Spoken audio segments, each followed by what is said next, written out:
Hi, ಎಲ್ರಿಗೂ ಒಂದು doubt ಇದೆ. ಇದು ತುಂಬ ಭಾರ ಇರುತ್ತೆ, ನೀರಲ್ಲಿ ಹಾಕೊಂಡ್ಮೇಲೆ ನೀರೇನಾದರೂ ಇದ್ದರೆ ಕರಗುತ್ತೆ ಅಂತ ತುಂಬ ಚೆನ್ನಾಗಿ ಡೌಟ್ ಇದೆ. ಈ ರಾಖಿಗಳೆಲ್ಲ ರಾಖಿ ಆಗಿರ್ಬೋದು, ಜ್ಯುವೆಲ್ರಿ ಆಗಿರ್ಬೋದು, ಇದು ಖಂಡಿತ ಕರಗಲ್ಲ, ಭಾರನೂ ಇರಲ್ಲ. ಯಾಕಂದರೆ ಇದು ಮಿನಿಮಮ್ 4 hours ಸುಟ್ಟಿರುತ್ತೆ. ಇದು ಸುಡ್ತೀನಿ, ಬೆಂಕಿಲೇ ಸುಡ್ತೀನಿ. ಸುಟ್ಟಾದ್ಮೇಲೆ ನೋಡಿ ಈ ಥರ ಆಗುತ್ತೆ. ಇದು ಸುಟ್ಟಿರೋ ಜ್ಯುವೆಲ್ರಿ ಅಂದರೆ ಇದಕ್ಕೆ ಏನು ಕಲರ್ ಇನ್ನೂ ಮಾಡಿಲ್ಲ. ಸುಟ್ಟಾದ್ಮೇಲೆ ಕಪ್ಪಗಾಗಿರೋದು. ಇದು ಸುಟ್ಟಾದ್ಮೇಲೆ ಈ ಥರ ಆಗುತ್ತೆ, ಈ ಥರ ಇರುತ್ತೆ. ಸುಟ್ಟಾದ್ಮೇಲೆ ಈ ಥರ ಆಗುತ್ತೆ.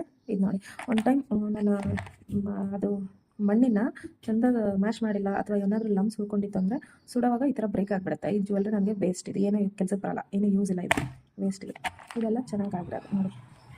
ಆಮೇಲೆ ಇಲ್ಲಿ ಕೂಡ ಹಿಂದಿನ ಪಾರ್ಟ್ ಹೋಗಿದೆ, ಎಗ್ರು ಹೋಗಿದೆ. ಸೊ ಇದೆಲ್ಲ ವೇಸ್ಟ್ ಆಗುತ್ತೆ, ನನಗೆ ಯೂಸ್ ಆಗಲ್ಲ. ಆಮೇಲೆ ನೋಡಿ, ಇದು ತುಂಬ ವೆಯ್ಟ್ಲೆಸ್ ಆಗಿಬಿಡುತ್ತೆ ಸುಟ್ಟಾದ್ಮೇಲೆ. ಆಮೇಲೆ ಇದು ನೀರು ಹಾಕಿದ್ರು ಕೂಡ ಕರಗಲ್ಲ. ತುಂಬ ಪರ್ಫೆಕ್ಟಾಗಿ ಬಂದಿದೆ. ಇದೆಲ್ಲ ಪರ್ಫೆಕ್ಟಾಗಿ 4 hours ಆದಮೇಲೆ ಈ ಥರ ಆಗುತ್ತೆ. ಆಮೇಲೆ ಪೇಂಟ್ ಇದು ನೋಡಿ, ಪೇಂಟ್ ಫಸ್ಟು ಕೋಟ್ ನಾನು ಬ್ಲ್ಯಾಕ್ ಪಡ್ಕೊತೀನಿ. ಬ್ಲ್ಯಾಕ್ ಎಲ್ಲ ಆದಮೇಲೆ ನನಗೆ ಯಾವ ಕಲರ್ ಬೇಕಿರುತ್ತೋ ಆ ಕಲರ್ ಪಡ್ಕೊತೀನಿ. 1 ಸರಿ 2 ಸರಿ ಪೇಂಟ್ ಮಾಡಿದ್ರೆ ಈ ಥರ ಆಗೋಲ್ಲ, ಈ ಥರ ಫಿನಿಶಿಂಗು ಬರೋಲ್ಲ. ಮಿನಿಮಮ್ ಇದಕ್ಕೆ 7 to 10 times ಆದಮೇಲೆ ಈ ಥರ ಫಿನಿಶಿಂಗ್ ಬರೋದು ನೋಡಿ. ಆಮೇಲೆ ಇದು ಹಾಳಾಗಬಾರ್ದು ಪೇಂಟ್ ಅಂತೇಳಿ ಲಾಸ್ಟಲ್ಲಿ ವಾರ್ನಿಷ್ ಕೊಡೋದು. ವಾರ್ನಿಷ್ ಕೊಟ್ಟಾದಮೇಲೆ ಈ ಥರ ಶೈನ್ ಬರುತ್ತೆ. ಆಮೇಲೆ ಇದು ಮುಟ್ಟಿದ್ರು ಕೂಡ ಕೈ ಟಚ್ ಆಗೋಲ್ಲ.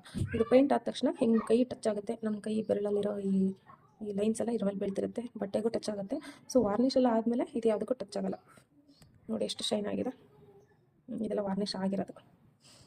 ಇದು ಈಗ ಆರಾಮಾಗಿ ನೀರಲ್ಲಿ ಹಾಕ್ಬೋದು, ಯಾವುದ್ರಲ್ಲಿ ಹಾಕಿದ್ರು ಕೂಡ ಇದು ಹಾಳಾಗಲ್ಲ. ಮತ್ತು ನೀರೆಲ್ಲ ಇಟ್ಟರೆ ಹಾಳಾಗ್ಬೋದು, ನೀರಲ್ಲಿ ಜಸ್ಟ್ ಟಚ್ ಆದರೆ ಏನೂ ಆಗಲ್ಲ. Thank you.